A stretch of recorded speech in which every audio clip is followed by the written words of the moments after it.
Salut à tous, j'espère que vous allez bien. Nouveau jour, nouvelle vidéo, nouvelle trottinette. Je vous présente la Awesome GX1. Petite trottinette plutôt compacte que je ne connais pas particulièrement.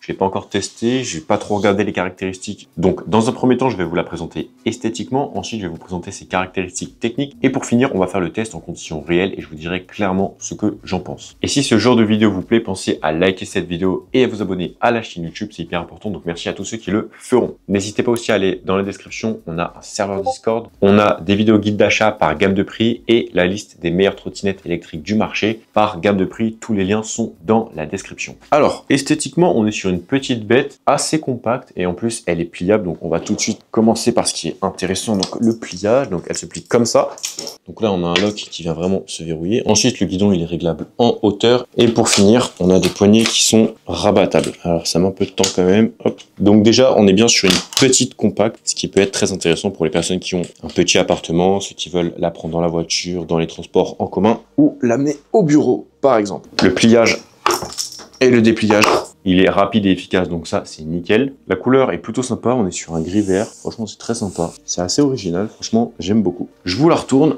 juste ici on a deux ports de charge, même si la trottinette n'est livrée qu'avec un seul chargeur. La petite béquille juste ici, petit mais ça fait le taf. Ici on a un repose-pied, ce qui va venir un peu prolonger le deck. Une petite poignée pour la porter, donc très positif. Un garde-boue qui a l'air bien résistant. Alors à l'arrière, tu peux te casser le poignet dessus et à l'avant, il est beaucoup plus flex. Mais à l'arrière, je pense que tu peux y aller sans problème. Au niveau du freinage, on a un frein à tambour à l'arrière et un frein à tambour à l'avant. On a un numéro de série juste ici, des câbles qui sont bien apparents, même s'ils sont bien emballés comme ça là. Au niveau des caractéristiques techniques et performance, on a une batterie de 48 volts, 15,6 ampères-heure. On a un temps de charge de 0 à 100% de 10 heures avec un seul chargeur. Des roues de 8,5 pouces par 3. 8,5 pouces, c'est des toutes petites roues. Même sur des 36 volts, c'est des petites roues. Donc là, sur une 48 volts, c'est très rare qu'on ait ce diamètre de roue sur des trottinettes qui ont ce genre de batterie et donc ce genre de puissance. On a un moteur de 500 watts qui se situe dans la roue arrière. Une norme d'étanchéité IP54, donc elle résiste aux petites projections d'eau, petites pluies. Une charge maximale autorisée de 120 kg et une masse de 22 kg. Donc on est sur des caractéristiques extrêmement classiques. On a juste ici des badges NFC pour déverrouiller la trottinette, c'est comme une clé. Alors le NFC, je suis pas très fan, mais bon, ça fonctionne, c'est comme une clé, sauf que c'est une clé électronique au lieu d'avoir une serrure mécanique. On a une petite sonnette mécanique et la trottinette, elle est livrée avec des petits catadioptres, donc ça c'est pas mal. On peut les positionner, donc en général c'est ici et ici. Hop là, pour un peu plus de visibilité. Le petit badge NFC pour déverrouiller la machine.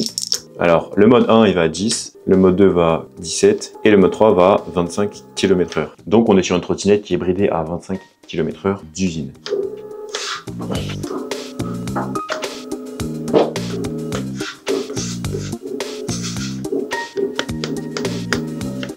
Au niveau de l'éclairage, on a les feux stop qui sont ici, qu'on voit aussi quand on est perpendiculaire à la trottinette. On a les feux à l'avant ici, donc qui éclairent tout droit, mais on les voit aussi un petit peu sur le côté. Et un petit truc très sympa, là, on a toute une bande LED sur le guidon. C'est pas le truc le mieux intégré du monde. On voit même les petits points des LED. On dirait vraiment qu'ils ont collé une guirlande à l'avant de la trottinette. On dirait une custom un peu artisanale, mais au moins ça éclaire bien et ça donne un petit style à la trottinette.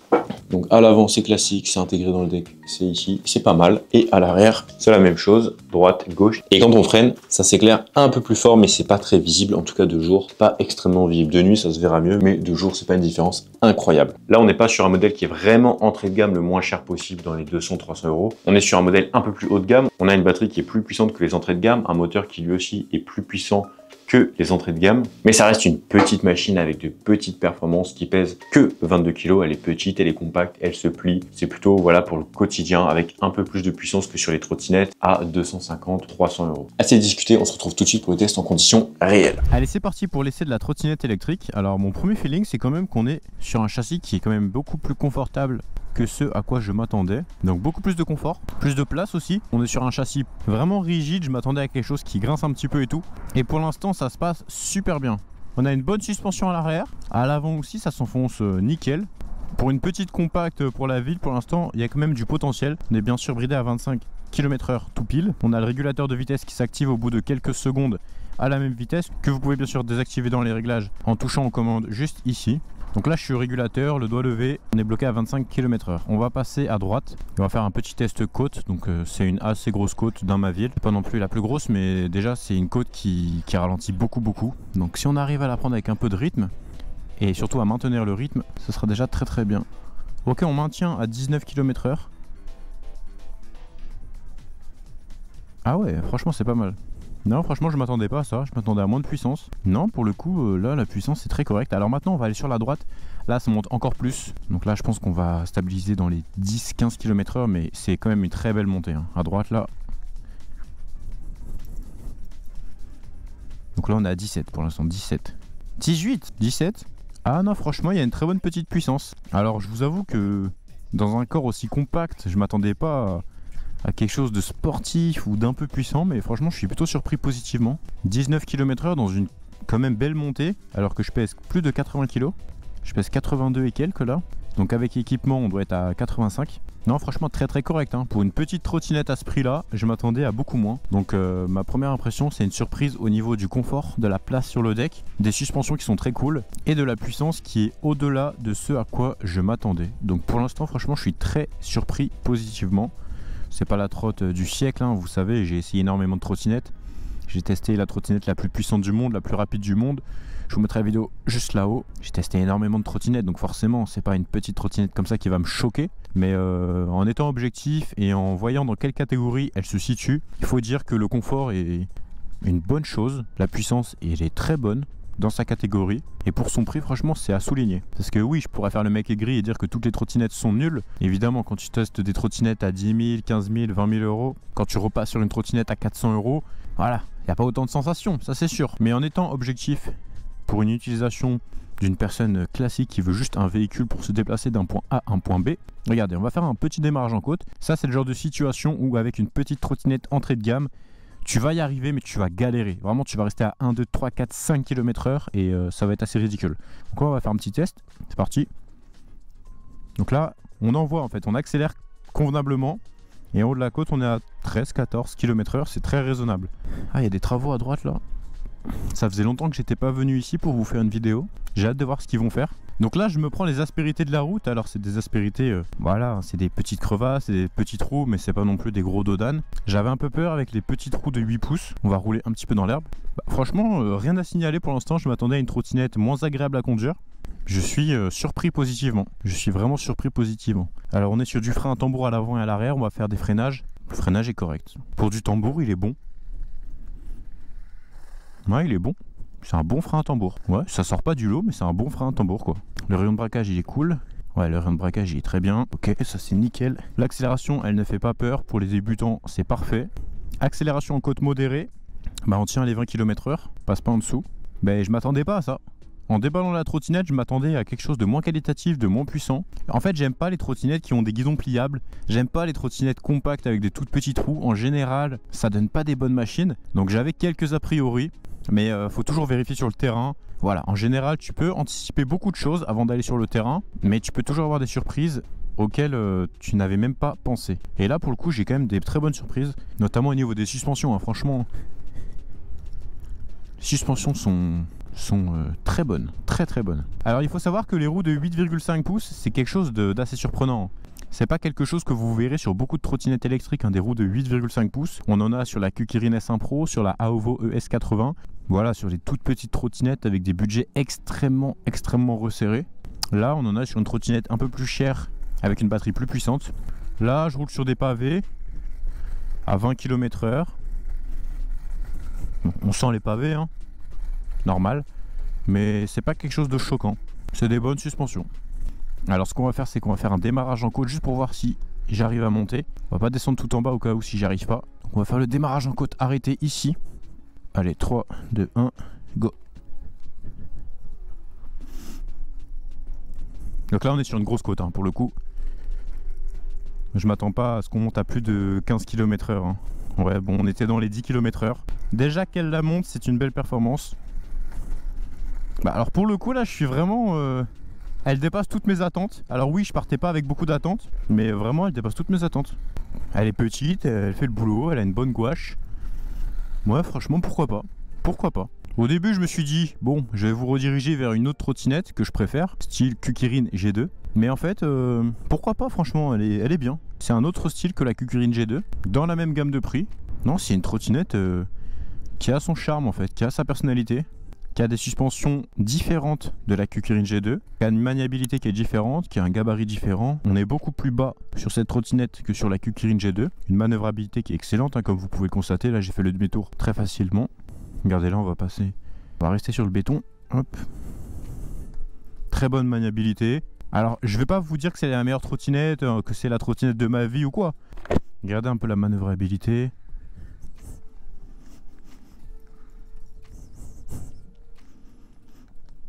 Ouais, elle se conduit vraiment toute seule.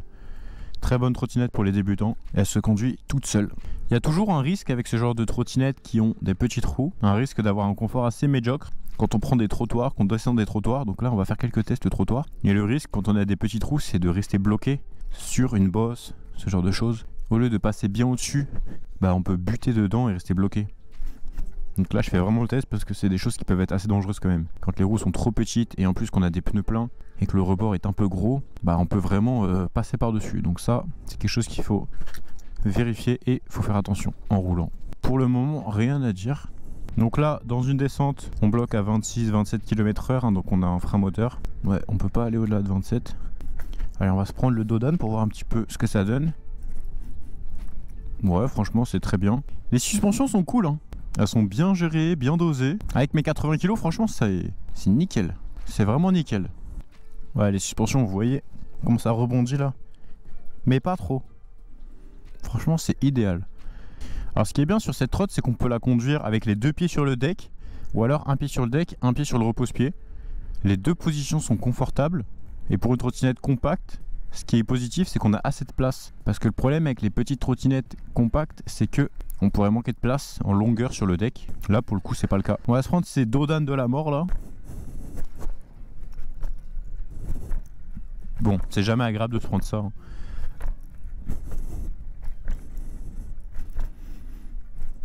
Mais là, vous voyez ce genre de bosse là, ce genre de trou, ce genre de rebord là, juste ici. En fait, il faut se dire que plus on a des petits trous, plus on a des chances de passer par le dessus de la trottinette si vous butez dedans de face. Et ça, c'est dérangeant. En tout cas, il faut faire attention, il faut le savoir. Donc avec des roues de 10 pouces, on aura déjà moins de chances d'avoir ce genre de problème. Donc voilà, là on est sur des 8,5 pouces. Je préfère vous préciser qu'il faudra faire un petit peu plus attention quand on prend les trottoirs de face ou même de profil. Il faudra faire plus attention et être un peu plus vigilant vis-à-vis des trous parce que tu as plus facilement tendance à passer par-dessus le guidon avec des trottinettes aux petits trous. Donc là on est sur un diamètre quand même petit qui reste encore entre guillemets normal. On n'est pas sur un truc genre on n'est pas sur du 5 pouces. Mais voilà, ça reste des petits trous quand même. 8,5 pouces, ça reste petit. On va faire un petit test de conduite à une main. Juste pour vous montrer si on peut gérer ou non l'accélération facilement. Parce qu'avec certaines trottinettes, on a tendance à partir comme ça et faire des à-coups à la moindre accélération. Et avec d'autres, on a tendance à pouvoir gérer beaucoup plus facilement son accélération et sa vitesse. Ça dépend du type de contrôleur, notamment sinusoïdaux ou à onde carrée. Donc là, pour le coup, hein, on a une conduite très fluide.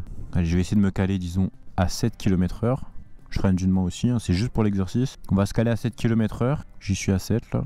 Donc ouais, franchement, d'une seule main. Allez, on retire un pied en même temps, juste pour vous montrer que ça se conduit tout seul. Nickel.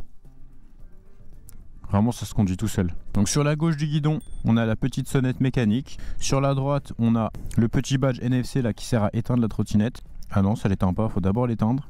Voilà, là elle est éteinte. Ensuite on la rallume et là elle est verrouillée, du coup il faut le badge NFC. On va venir poser la carte, ensuite on se met en mode 1, 2 ou 3 et là on va pouvoir accélérer et rouler avec tranquillement. Bah écoutez, je suis surpris positivement aujourd'hui, c'est rarement le cas. Là je m'attendais à quelque chose de quand même beaucoup moins bien et on arrive sur un modèle qui est sympa à conduire, qui est sympa, qui n'a pas de défaut majeur selon moi. C'est très agréable d'avoir ce genre de trottinette avec aucun défaut majeur, très positif. Alors bien sûr il y a énormément de pistes d'amélioration, mais dans les faits on n'a pas de défauts qui rendent cette trottinette dangereuse, désagréable ou pas fiable.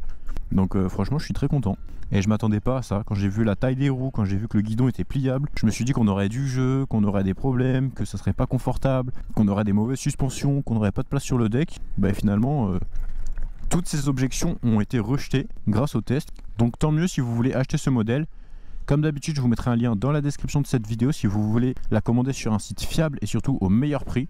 Et je vous mettrai un code promo aussi en description si j'arrive à en trouver un. Je vais essayer d'en demander un pour cette trottinette et si j'arrive à en avoir un, je vous le mettrai bien sûr en description. Pour moi, cette trottinette, je la valide. C'est une trottinette qui a de la gueule, c'est une trottinette qui a de la perf, c'est une trottinette qui est compacte, c'est une trottinette qui se conduit très facilement et c'est vraiment agréable à conduire. Pour le coup, il n'y a pas d'à-coups, il y a un freinage qui est fluide, il y a des suspensions, franchement, elle est agréable à conduire en fait. Elle se conduit toute seule sans réfléchir, il n'y a pas besoin de forcer sur les freins, de se positionner dans une position pas confortable. Donc c'est clairement une trottinette que je peux vous recommander. Malgré tout, elle n'est pas parfaite, hein, loin de là. Forcément, à ce prix-là, ça reste quand même une trottinette électrique entrée de gamme. Donc je vais vous dire toutes les choses qui pourraient poser problème. Allez, on va commencer tout de suite. Premièrement, l'étanchéité. IPX4, IP54, grosso modo ça résiste aux petites pluies. Donc il faudra toujours faire attention de pas trop la mouiller, de pas trop lui faire prendre la pluie. Donc ça, c'est pas un gros défaut en soi, mais il faut savoir que il existe des trottinettes électriques qui sont IPX5, donc qui résistent aux fortes projections d'eau. Et il faut savoir que IPX4 c'est la zone grise et qu'à partir de IPX5, normalement on n'a plus de problème à partir de IPX5 et donc on peut rouler sous la pluie tranquillement. Ensuite, au niveau des problèmes que vous pourriez avoir, ça c'est plus au moyen long terme, ça va être le jeu. En général sur les guidons pliants, il peut y avoir un peu de jeu qui s'installe sur le moyen long terme. Donc ça il faut le savoir, il y a quand même des chances pour que ça arrive et c'est pour ça que moi je suis pas fan des guidons pliables, bien au contraire je préfère quand le guidon est fixe. Comme ça au moins on est sûr et ça bouge pas. Et pour finir, on a la taille des roues, donc on est sur du 8,5 pouces, alors que sur ce genre de modèle, en général, on est plutôt sur du 10 pouces. Donc c'est intéressant parce que ça permet d'avoir moins d'encombrement et moins de masse. C'est vrai, c'est un bon point. Mais du coup, on aura un peu moins de confort. Il faudra faire un petit peu plus attention quand vous roulez dans un trou ou quand vous prenez un gros trottoir de face. Vous avez un peu plus de chance, comme je vous ai dit, de passer au-dessus du guidon. Donc il faudra... Voilà, c'est du détail, mais je préfère quand même faire un peu de prévention, on sait jamais. Je vais pas vous dire qu'elle coche toutes les cases et qu'elle est géniale, elle est très bien, franchement, je la valide. Mais il faut savoir que chaque paramètre et chaque caractéristique, c'est toujours un compromis entre deux, voire plusieurs choses. Notamment le confort versus la masse, le prix, etc. Et franchement, je trouve que c'est un très bon compromis ce qu'ils ont réussi à faire. Une trottinette qui est confortable, qui est sympa à conduire, qui se conduit toute seule avec des bonnes suspensions. Donc si vous voulez partir sur ce modèle, je vous mettrai bien sûr le lien en description de cette vidéo. À savoir qu'à ce prix là, vous pouvez aussi vous offrir une Kukirin G2 qui est elle aussi une excellente trottinette électrique. Et vraiment, vous avez un rapport qualité-prix qui est juste exceptionnel avec la Kukirin G2. Donc je pense qu'elle pourrait aussi vous intéresser. Et si vous êtes à la recherche d'une trottinette électrique actuellement, vous aurez dans la description le lien vers mon serveur Discord, le lien des meilleures trottinettes électriques par gamme de prix et vous aurez aussi des vidéos guides d'achat par gamme de prix.